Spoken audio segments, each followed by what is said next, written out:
Acid आपस में जुड़े, समझना, when two or more than two amino acid then, तो इसे यहाँ प्रोटीन का निर्माण करता है। आप समझिए, आप ये बोल रहा है कि जब दो से ज्यादा प्रोटीन आपस में एक चेन बना लेंगे तो उसे हम क्या बोलेंगे, प्रोटीन।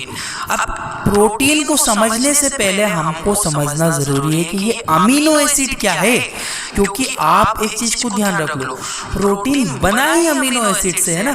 जब एक अमीनो एसिड से दूसरा, दूसरे से तीसरा, तो ये चेन बना लेगा, उस चेन को ही मैं प्रोटीन कहूंगा यहाँ पे। तो मुझे ये सब चीजें समझने से पहले मैं समझता हूँ कि अमीनो एसिड्स एक्चुअल में होते क्या है। बिल्कुल नॉर्मल है, इतने बड़े डायग्राम फॉर्मूले देख के आप बिल्कुल मत घबराओ, मैं बिल्कुल इजीली सटीक एक्सप्लेन करूंगा, क्रिस्टल क्लियर कर दूंगा टॉपिक को, ठीक है। देखो, amino acid is a organic component which has two functional group, amino group, carboxyl group. Amino group को NH3 बोलूंगा, कार्बोक्सिल को COOH बोलूंगा। देखिए हिंदी में, अमीनो एसिड एक प्रकार के ऑर्गेनिक कंपोनेंट होते हैं जिसके पास दो क्रियात्मक समूह होते हैं, NH3 मतलब अमोनी ग्रुप, कार्बोक्सिल ग्रुप, COOH। तो आप इन दोनों फॉर्मूले को माइंड में रख लो कि NH3 को जोड़ना है और कार्बोक्सिल ग्रुप को, जब दोनों को जोड़ दोगे तो अमीनो एसिड, और ऐसे बहुत सारे ग्रुप को जोड़ोगे तो प्रोटीन। अब देखो डायग्राम, ये अमीनो ग्रुप है, ये कार्बोक्सिल ग्रुप है। सिंपल, बीच में मैंने कार्बन का एक मॉलिक्यूल लिया, ऊपर हाइड्रोजन जोड़ दे, नीचे R, रेमनेंट मतलब और भी यहाँ पे चीजें जुड़ सकती है। अब देखिए, राइट साइड वाला कार्बोक्सिल ग्रुप है, C, कार्बन एक, OOH, ये हो गया कार्बोक्सिल ग्रुप। ये हो गया अमोनी NH3, एक हाइड्रोजन ये, दो ये, तीन ये, मैंने 3 हाइड्रोजन अमोनिया के साथ जोड़ दिया, अमोनिया का फॉर्मूला NH3। तो याद रखो कि दो ग्रुप ऐसे हैं जिन्हें अमोनी ग्रुप और कार्बोक्सिलिक ग्रुप, अमीनो और कार्बोक्सिलिक ग्रुप आपस में कंबाइंड होते हैं तो बनता है अमीनो एसिड। अब ये बहुत सारे अमीनो एसिड देखो, 1 2 3 4, मैंने बहुत सारे अमीनो एसिड जोड़ दिए, R2, इसके नीचे जुड़ते जाएंगे, चेन बना लेंगे, तो इस चेन को मैं कहूंगा प्रोटीन या पेप्टाइड चेन। पेप्टाइड का मतलब होता है बहुत सारी अमीनो की चेन को पेप्टाइड चेन कहते हैं और ये ही प्रोटीन कहलाता है। आई होप कि आपको ये चीज क्लियर हुई होगी कि एक्चुअल में अमीनो ग्रुप क्या होता है, अमीनो एसिड्स क्या होते हैं। फिर से रिपीट कर देता हूँ, अमीनो एसिड दो प्रकार के फंक्शनल ग्रुप से मिलकर बने होते हैं जिसे क्रियात्मक समूह कहते हैं, अमीनो ग्रुप और कार्बोक्सिल ग्रुप। अमीनो ग्रुप में क्या होता है, NH3 फॉर्मूला है, कार्बोक्सिल का COOH होता है। यहाँ पे आप सिंपली देख पा रहे होंगे, अमोनी 2 कार्बन 2 हाइड्रोजन, यहाँ पे सिंपली 2 ऑक्सीजन और 1 हाइड्रोजन COH। ठीक है, आई होप कि एक चीज क्लियर हुई होगी आपको। मैं आगे बढ़ता हूँ इस चीज को, अब यहाँ से आप स्ट्रक्चर याद रखिएगा। अब हम लोग बढ़ते हैं classification of carbohydrate, sorry protein. हम लोग प्रोटीन डिस्कस कर रहे हैं ना, तो प्रोटीन का हमें क्या करना है, डिस्कशन करना है कि कितने टाइप से बांटे गए प्रोटीन की। यार बहुत सारी क्लासिफिकेशन है, बहुत ज्यादा कंफ्यूजन होती है। मैं आपको बिल्कुल एक बार में समझाऊंगा चीजों को बेस्ड ऑन द स्ट्रक्चर। सबसे पहली जो हम क्लासिफिकेशन पढ़ेंगे स्ट्रक्चर के बेस पर, बनावट के आधार पर, प्रोटीन कैसा बना हुआ है, प्रोटीन कैसा हमें दिखाई देता है। Based on the structure protein are divided into 2 types. बनावट के आधार पर प्रोटीन को 2 भागों में विभाजित किया गया है। नंबर 1 है आपका fibrous protein, number 2 globular protein. Fibrous protein क्या होता है, ग्लोबुलर प्रोटीन क्या होता है, देखिए अब एक एक करके डिस्कस करूंगा। पहले मैं आपको फाइब्रस बताऊंगा, फिर ग्लोबुलर बताऊंगा, ठीक है। देखिए फाइब्रस प्रोटीन क्या है। Fibrous protein has long thin fibre like structure, so it is called fibrous protein. देखिए हिंदी में, इस प्रकार के प्रोटीन के पास पतली धागे जैसी संरचना होती है, इसीलिए इसे फाइब्रस प्रोटीन कहा जाता है। क्या मतलब है, इसके पास एक ऐसा प्रोटीन है जिसमें धागे जैसी संरचना, बिल्कुल पतली पतली तार जैसी संरचना आपस में कंबाइंड है। डायग्राम में आप देख पा रहे होंगे कि अंदर जैसे धागे जैसी संरचना है, इसे मैं बोलूंगा फाइब्रस प्रोटीन। क्या एग्जाम्पल हो सकता है, स्किन में पाया जाता है, हेयर बालों में पाया जाता है, नेल्स हमारे नाखूनों में पाया जाता है। ये सब यहाँ पे क्या होता है, प्रोटीन होता है, हार्ड प्रोटीन होता है, सिंपली धागे जैसी संरचना होती है। अब नेक्स्ट पे बढ़ता हूँ, ग्लोब्यूलर प्रोटीन। अब ये ग्लोब्यूलर प्रोटीन क्या है? ये भी फाइब्रस प्रोटीन की तरह ही होता है। Globular protein are also folded structure, so it is called globular protein. Folded देखो हिंदी में, पहले ग्लोब्यूलर प्रोटीन की संरचना घुमावदार मुड़ी हुई रहती है, इसीलिए इसे ग्लोब्यूलर प्रोटीन कहते हैं। धागे जैसी ही संरचना है, एज इट इज सेम है, कोई चेंजेस नहीं है, बट ये क्या हो गया? फोल्डेड हो गया, मुड़ गया, इसीलिए मैंने इसे बोला फोल्डेड स्ट्रक्चर। ठीक है, ग्लोब्यूलर प्रोटीन क्या एग्जांपल हो सकता है? एग्जांपल इसका सिंपली हो सकता है ट्रिप्सिन, पेप्सिन। पेप्सिन का स्ट्रक्चर और ट्रिप्सिन का structure as like is a type of globular protein की तरह वो हमें दिखाई देता है। तो दो प्रोटीन थे, फाइब्रस प्रोटीन और ग्लोब्यूलर प्रोटीन, ये दोनों स्ट्रक्चर के बेसिस पे क्लासिफिकेशन की गई है। नेक्स्ट क्लासिफिकेशन पे मैं बढ़ता हूँ, बेस्ड ऑन द सोल्युबिलिटी, विलयता के आधार पर, घुलनशीलता के आधार पर, कि ऐसा कौन सा प्रोटीन है जो पानी में घुलेगा, ऐसा कौन सा है जो पानी में नहीं घुल पाएगा, इसके आधार पर मैंने क्लासिफाई किया है। देखिए, नंबर 1 सिंपल प्रोटीन, जिसे हिंदी में साधारण प्रोटीन कहते हैं। ये किसके टाइप है? ये सिंपली टाइप है आपके सोल्युबिलिटी के बेसिस पर। अभी मैंने आपको स्ट्रक्चर के बेसिस पे बताया। सिंपल प्रोटीन या साधारण प्रोटीन, मैंने फिर से बोला, पेन या कॉपी रख के बैठो, आप लोग पीछे का सब भूल जाओगे अगर आप लोग पेन कॉपी नहीं रखोगे साथ में, तो उससे पढ़ते हुए चलो। आप डिस्कस करते हैं simple protein. Simple protein, this is the special type of protein which produce only amino acid during the hydrolysis. समझो, पानी में घोलने पर केवल अमीनो ग्रुप निकालेंगे। देखो, यहाँ एक विशेष प्रकार के प्रोटीन होते हैं जो कि जलीय अपघटन, जलीय अपघटन मतलब पानी में घोलने पर केवल अमीनो एसिड बनाते हैं, उन्हें साधारण प्रोटीन।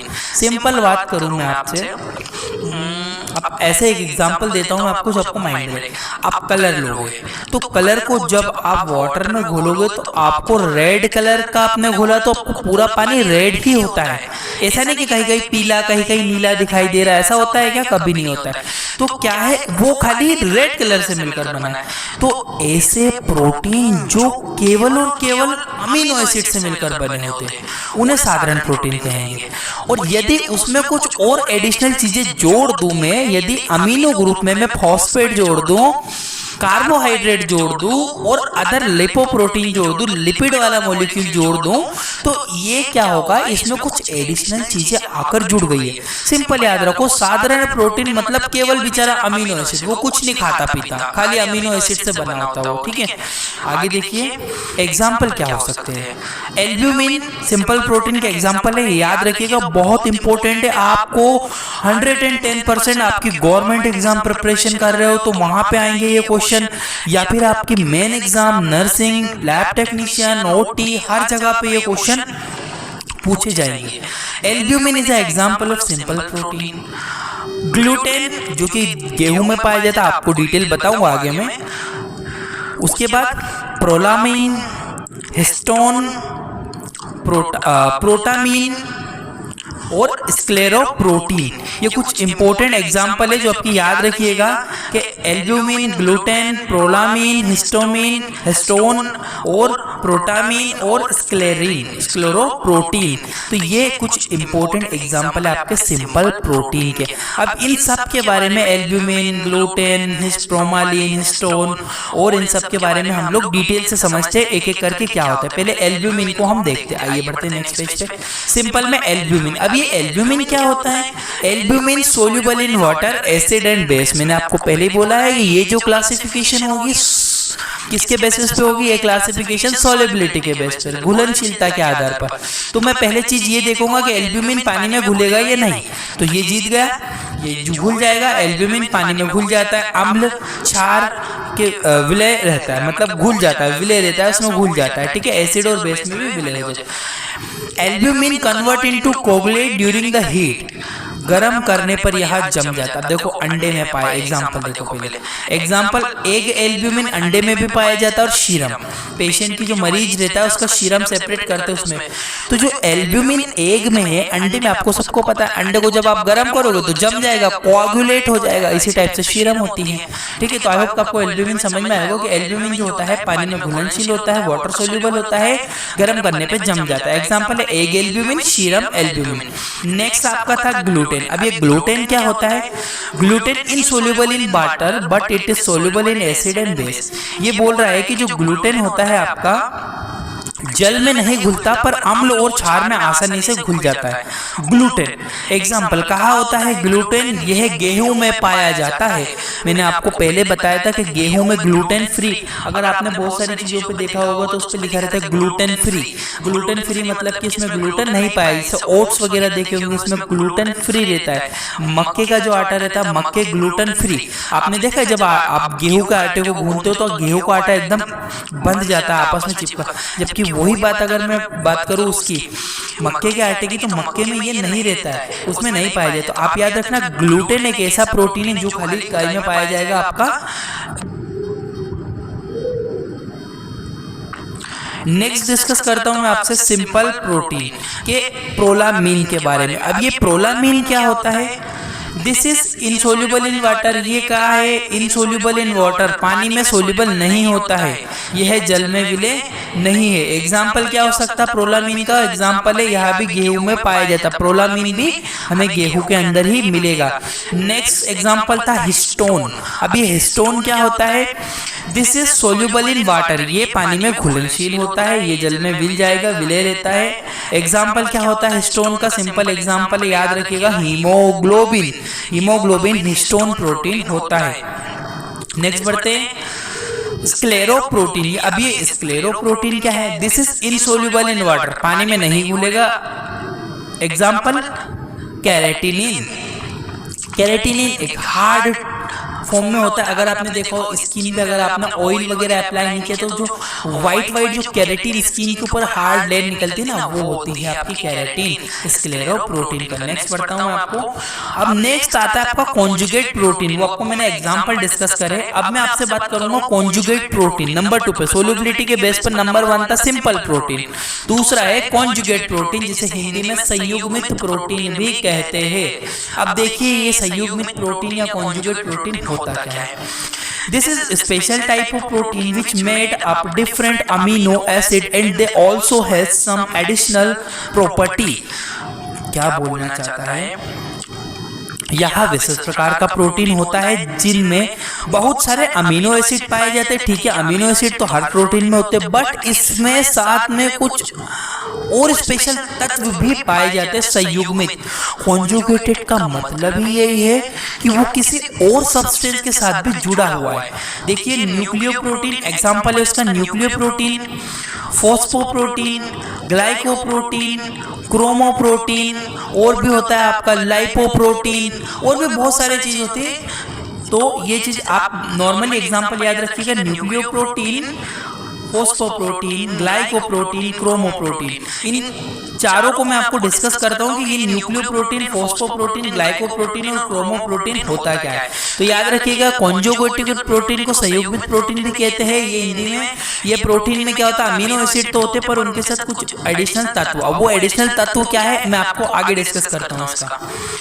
नंबर 1 पे आता है न्यूक्लियोप्रोटीन क्या होता है। कॉन्जुगेटेड का जो अभी एग्जांपल देखा उसमें देखिए आप, दिस इज वाटर सोल्यूबल होता है, water soluble molecule, it has special phosphate group. Nucleoprotein में यदि आपने पढ़ा हो तो फॉस्फोडाइस्टर बॉन्ड वगैरह आपने बहुत सारी फॉस्फेट से रिलेटेड चीज आपने न्यूक्लिक एसिड में आपने पढ़ी होगी, तो उसमें फॉस्फेट ग्रुप एडिशनल होता है। यह एक विशेष प्रकार का प्रोटीन होता है जो कि जल में विलय हो जाता है। इसके पास एक विशेष प्रकार का तत्व पाया जाता है जिसे फॉस्फेट कहते हैं। फॉस्फेट याद रखिएगा। एग्जाम्पल क्या हो सकता है, सेल का न्यूक्लियस, जो सेल न्यूक्लियस होता है डीएनए आरएनए, वहां पे आपका न्यूक्लियोप्रोटीन पाया जाता है। नेक्स्ट है आपका फॉस्फोप्रोटीन। फॉस्फो से वर्ड फॉस्फोरस याद आता होगा। This is also water soluble. Phosphoprotein भी वाटर सोल्यूबल होता है, स्पेशल टाइप का होता है। देखिए हिंदी में यह भी एक विशेष प्रकार का प्रोटीन होता है। जिसके पास फॉस्फोरस अम्ल पाया जाता है, फॉस्फोरस एसिड इसके पास रहता है। एग्जाम्पल हो सकता है इसका केसिन, यहाँ दूध में दूध के अंदर केसिन पाया जाता है। केसिन क्या है? एक प्रकार का फॉस्फोप्रोटीन जिसके पास फॉस्फेट का एक मॉलिक्यूल होता है, ठीक है। वेटेलिन भी होता है, आपका अंडे में पाया जाता है, वो भी एक टाइप का फॉस्फोप्रोटीन ही होता है। नेक्स्ट पेज पे बढ़ता हूँ। ग्लाइकोप्रोटीन, ग्लाइको मतलब वही कार्बोहाइड्रेट जहाँ पे जुड़ गया हो। When carbohydrate is combined to the protein then it's called glycoprotein. Simply है, जब कोई कार्बोहाइड्रेट प्रोटीन के साथ आकर जुड़ता है तब इसे ग्लाइकोप्रोटीन कहते हैं, ठीक है। एग्जाम्पल क्या हो सकता है? यहाँ अंडे की ऊपरी सफेद भाग में जो एग का ऊपर वाला व्हाइट पार्ट होता है वहां पे आपको ग्लाइकोप्रोटीन इजीली देखने को मिल जाएगा। अब देखते हैं क्रोमोप्रोटीन क्या होता है। क्रोमो का मतलब ही कलर से होता है, याद रखना। इसके पास, इस प्रोटीन के पास स्पेशल पाइरोल ग्रुप होता है। ये पाइरोल ना कलरफुल ग्रुप होता है, याद रखना। इस प्रकार के प्रोटीन के पास एक विशेष प्रकार का ग्रुप पाया जाता है जिसे पाइरोल ग्रुप कहते हैं। Example haemoglobin. अगर आपने हीमोग्लोबिन देखा होगा तो उसमें क्या होता है? पाइरोल होता है, पाइरोल रिंग पाई जाती है। अब नेक्स्ट देखते हैं हम, based on the amino acid. Next classification है अमीनो एसिड के आधार पर कितने प्रकार के होते हैं, ये इंपॉर्टेंट क्लासिफिकेशन है। एक होता है आपका एसेंशियल प्रोटीन।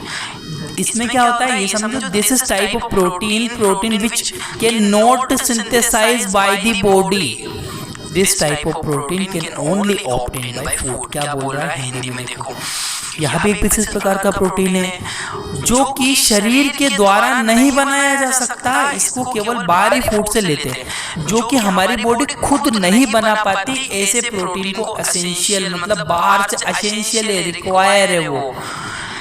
नॉन एसेंशियल में क्या क्या आ सकता है? नॉन एसेंशियल में आपका this type of protein synthesize by body. Non essential को आपकी बॉडी बना सकती है, बाकी एसेंशियल को नहीं बना सकती। इस प्रकार के प्रोटीन शरीर के द्वारा